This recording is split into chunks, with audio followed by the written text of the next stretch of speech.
You know the trap almost every project manager falls into, believing that the project is the hardest thing they have to lead. Not the politics, not the personality, not the silence in the meetings you were not invited to, not the blame that lands on your desk for the decision you were never in the room to, let's be honest, actually make. Not even the weight of carrying the project where accountability disappears the moment something goes wrong, just the timeline, just the deliverables, just the plan. And that is the actual trap. See, because most of us, or almost all of us, walk into a profession believing the formula to project management is simple. Work harder, communicate more, stay organized, get one more certification. And by the way, you could just learn one more tool. So we do. We out prepare everybody in the room. But and definitely when reality shows up, you start noticing some projects, they were already dead on arrival before the kickoff meeting ever begun because the team was never aligned and nobody had the courage to say it out loud. So you notice that people who disappear when pressure first starts to appear and then they reappear when credit is given. See, and then you pick up on the one nobody that somebody never warned you about.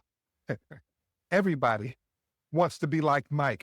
No, everybody wants to be the project manager. See, but they don't want the responsibility. They want the visibility, the influence, seat at the table. You don't see it at first. It shows up as hopefulness, opinions like, I just think we should. But eventually you realize something dangerous. The same people campaigning for the authority are quietly handing you the responsibility. Everybody wants the will.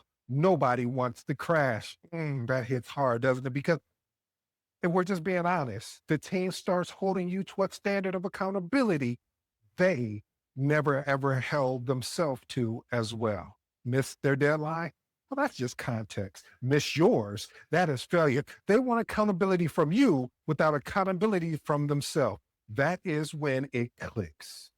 You're being handed the liability without authority, the blame without the bad. And you know what's worse? The part that nobody really warned you about? If you're not careful, you do not fight it. You actually start adapting to it. You start managing the optics instead of the project. You start getting quieter in rooms that actually matter. You learn how to survive in an environment instead of leading inside of it. That's how that trap actually works. It does not break you on day one. It kind of just slowly rewrites who you are at work until one day. And I do mean one day you look up and realize you become good at surviving a version of yourself you were never meant to become. So these traps do not just cost your project. They cost your confidence and identity. They cost yourself as far as how you believe that you could lead, the way you see yourself as an actual leader. However, this is why we're having this conversation today, because I'm not teaching you this from the mountaintop. I am teaching you this on the climb that, if I'm being transparent with you, is something that when you get into this thing that I love, that I hope you fall in love with, called project management, you will have to face. Because from the inside of this exact trap I'm describing, we're going to name some of these traps before they quietly become the career you actually never intended to build.